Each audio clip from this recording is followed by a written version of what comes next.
अस्सलाम वालेकुम dear viewers. आज हम आपके लिए लाए हैं फ़ीमेल सुपरवाइज़र पोस्ट जो कि एसएसबी ने निकाले हैं, उसके सिलेबस से रिलेटेड एक छोटा सा पार्ट जिसका नाम है लिबर्टी। तो उसके रिलेटेड हमने कुछ इम्पोर्टेंट ऑब्जेक्टिव्स आपके लिए लाए हैं। उम्मीद करेंगे कि आपके लिए ये फ़ायदेमंद साबित होंगे। तो हम पहले देखेंगे कि पहला ऑब्जेक्टिव जो हमने लाया है वो क्या है। तो चलो शुरू करते हैं। पहला ऑब्जेक्टिव है the term liberty is taken from Liber which is a word from. जो लिबर्टी की टर्म है ये एक वर्ड से ली गई है जिसको लाइबर कहा जाता है। ये लाइबर वर्ड जो है किस लैंग्वेज से लिया गया है? तो इसका राइट आंसर है it is a Latin language word. So Latin से लिया गया है this Liber. Liber is being taken from the Latin language. The first objective was this. Second one is the word liber means. जो ये Liber word है जिसको हम Latin से लाए हैं, इसका माना क्या है? तो इसका माना है कंप्लीट लिबर्टी। कंप्लीट लिबर्टी इसका माना है कि लाइबर जो है इसका मतलब ही है कंप्लीट लिबर्टी। तो so this was the second one. The third one is negative liberty means. अब टाइप्स ऑफ लिबर्टी की अगर बात करेंगे तो वहाँ पे है हमें पॉजिटिव लिबर्टी और नेगेटिव लिबर्टी। तो नेगेटिव लिबर्टी की अगर बात करेंगे तो नेगेटिव लिबर्टी का जो माना है वो क्या है?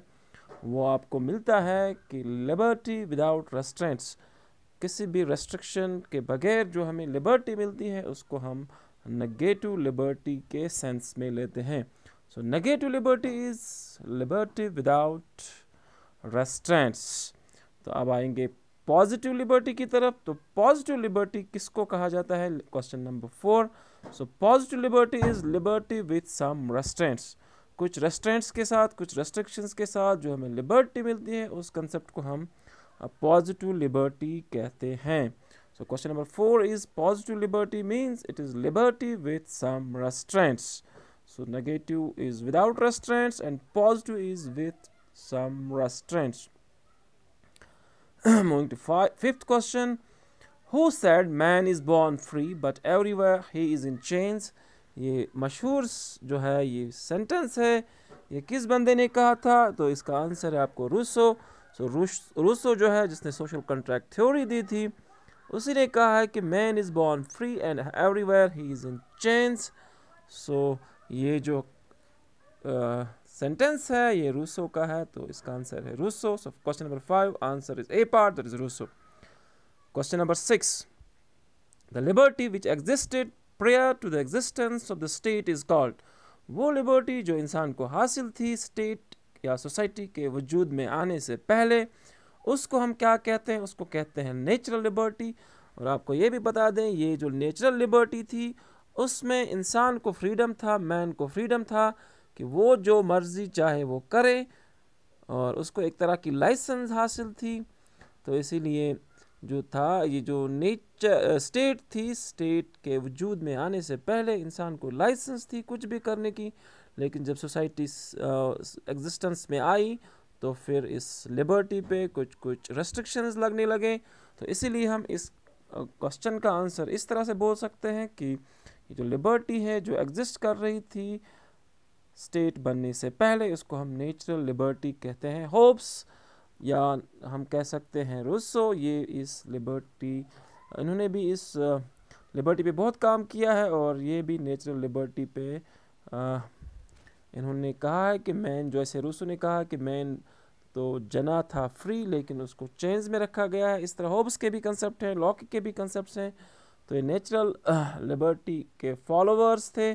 तो इस क्वेश्चन का आंसर हम ये कह सकते हैं कि नेचुरल लिबर्टी है, liberty which existed prior to the existence of state, that is natural liberty. Question number 7 is who said liberty does not mean the absence of restraints but it lies in development of personality. So personality development, किसने कहा था कि liberty personality development है? जब इंसान की personality develop हो जाती है तो वो असल में उसकी लिबर्टी होती है। तो ये कहा था father of the nation, that is Gandhi ji ने। So Gandhi has said that liberty is the development of personality. So coming to next question, who said liberty is the absence of all restraints? किसने कहा था कि लिबर्टी का मतलब होता है किसी भी किस्म की रेस्ट्रेंट्स के बगैर जो आपको फ्रीडम मिलता है। एब्सेंस अगर आप पाते हो कि आपकी ज़िंदगी में, आपकी लाइफ में कोई रेस्ट्रेंट नहीं है, तो उसको हम कहेंगे कि ये लिबर्टी है। तो इस सेंटेंस के जो कहने वाले थे वो थे सीली। सीली ने कहा था कि liberty is the absence of all restraints. Coming to question number 9, according to the individualists, the people have maximum liberty if individualist जो है उनके हिसाब से इंसान को कब होती है मैक्सिमम लिबर्टी। तो ये मैक्सिमम लिबर्टी तब इंसान को हासिल होती है जब स्टेट इंटरफेरेंस जो होती है वो बिल्कुल कम होती है। जब स्टेट इंटरफेरेंस कम होगी तब लिबर्टी जो है वो ज़्यादा होगी। अगर स्टेट इंटरफेरेंस ज़्यादा होगी तो लिबर्टी कम होगी। तो वाइस वर्सा इसका है। तो इसीलिए इस क्वेश्चन का आंसर है स्टेट परफॉर्म्स मिनिमम फंक्शंस। तब आपकी लिबर्टी ज़्यादा होगी जब स्टेट मिनिमम फंक्शन प्रोवाइड करेगी, यानी लॉ एंड ऑर्डर। अकॉर्डिंग इंडिविजुअलिस्ट्स हम कहेंगे कि लॉ एंड ऑर्डर मेंटेन करना है काम स्टेट का, यानी मिनिमम फंक्शन जब करेगी स्टेट तब जाके इंसान की जो इंडिविजुअल लिबर्टी है वो मैक्सिमम होगी। तो next question is the concept of natural liberty is associated with Rousseau. इसका आंसर है तो रूसो नेचुरल लिबर्टी के साथ एसोसिएटेड है, जैसे होब्स है इसी तरह रूसो भी है नेचुरल लिबर्टी के साथ associated. So question number 10 answer is Rousseau, natural liberty के साथ एसोसिएटेड जो था वो बंदा था Rousseau. Next question is which of the following is incorrectly measured. कौन इनमें से इनकरेक्टली मेजर्ड है। तो यहाँ से दिए हैं कॉन्सेप्ट्स और यहाँ से दिए हैं ऑथर्स। तो उन कॉन्सेप्ट्स के ऑथर्स तो आपको याद रखना है सेपरेशन ऑफ पावर्स मॉन्टेस्क्यू का कॉन्सेप्ट है, नेचुरल लिबर्टी जो है रूसो का कॉन्सेप्ट है, और कंसंट्रेशन ऑफ पावर ब्लैकस्टोन का कॉन्सेप्ट नहीं है। तो इसलिए इस क्वेश्चन का आंसर जो है सी पार्ट है, concentration of powers Blackstone. Coming to question number 12, who said J.S. Mill was prophet of empathy liberty। तो एम्पैथी लिबर्टी का प्रॉफिट J.S. मिल था, J.S. मिल है। ये किसने कहा था। J.S. Mill is the prophet of empathy liberty. ये sentence Mill के रिगार्डिंग किसने कहा था। तो इसका आंसर है बाकर। तो बाकर ने कहा था कि J.S. मिल जो है प्रॉफिट है एम्पैथी लिबर्टी का। क्वेश्चन नंबर 13 पे आएंगे। The wider the area of interference, the wider my freedom। किस के साथ आप इस स्टेटमेंट को एट्रीब्यूट करोगे। The wider the area of interference, the wider my freedom। जितनी ज़्यादा आप इंटरफेरेंस करोगे मेरी ज़िंदगी में उतना ज़्यादा मेरा फ्रीडम है। ये कहा था ईसा बर्लिन ने। तो जितनी ज़्यादा इंटरफेरेंस उतना ज़्यादा आपको फ्रीडम मिलता है। ये जो सेंटेंस है ये हम एट्रीब्यूट करते हैं ईसा बर्लिन को। So Isaiah Berlin here is the right answer. Question number 14, the view that law and liberty are opposite to each other has been preached by. किस फिलॉसफी की ये प्रीचिंग है कि हम लॉ और लिबर्टी जो है कंसेप्ट जो है एक दूसरे के खिलाफ है, यानी अगर लॉ है तो लिबर्टी नहीं है, और अगर आप लिबर्टी की बात करते हो लॉ के होते हुए तब कोई लिबर्टी आपको हासिल नहीं है। इसलिए किस की रूह से कि जो इंडिविजुअल लिबर्टी है ये अपोजिट है टू द लॉ। तो किस की फ़िलासफ़ी है, अनार्किस्ट की फ़िलासफ़ी है। आपको पता होना चाहिए अनार्किस्ट उन बंदों को कहते हैं जो डिसरिगार्ड करते हैं लॉ को, सोशल नॉर्म्स को as a form of protest, यानी लॉ को ना मानने वाले बंदों को अनार्किस्ट कहते हैं। सो अनार्किस्ट्स कहते हैं कि law and liberty are opposite to each other. So the answer is anarchists. Anarchists law को नहीं मानते हैं। Question number 15, without law there is no freedom. कुछ कहते हैं कि लॉ और लिबर्टी एक दूसरे के अपोजिट है, लेकिन कुछ कहते हैं कि लॉ के बगैर कोई फ्रीडम नहीं। When there is law there is freedom, but without law there is no freedom. This sentence is attributed to Locke. So Locke का कहना है कि जब फ्रीडम है, फ्रीडम तभी है जब आपके पास लॉ है। लॉ नहीं तो कोई फ्रीडम नहीं, लॉ नहीं कोई फ्रीडम नहीं, ये कहना है लॉकी का। Question number 16, according two marks freedom is based on. Marks के हिसाब से फ्रीडम किस पे बेस्ड है। तो इसका आंसर, सही आंसर है फ्री विल। इंसान की फ्री विल पे जो है फ्रीडम बेस्ड है। तो coming to next 17th question, liberty means power to do anything that does not injure another, this was proclaimed by. Liberty का मतलब है कि आप कुछ भी करोगे अपने हिसाब से, लेकिन आपके उस एक्शन से किसी को कोई ईज़ा, कोई नुकसान नहीं पहुंचना चाहिए।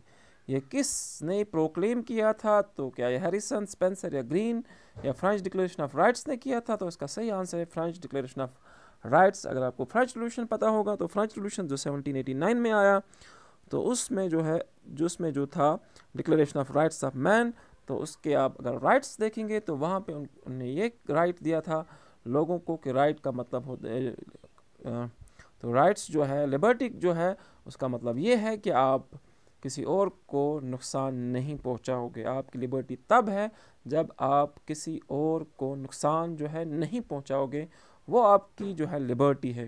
तो फ्रेंच डिक्लेरेशन ऑफ राइट्स में ये मेंशन किया गया था। Coming to 18th question, who regarded liberty as the most valuable of all human possessions?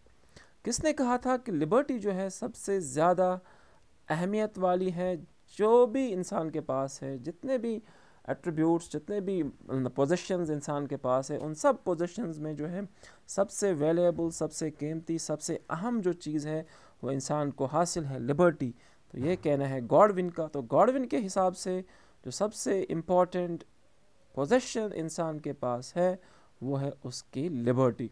So Godwin ने कहा था कि liberty is the most valuable of all the human possessions.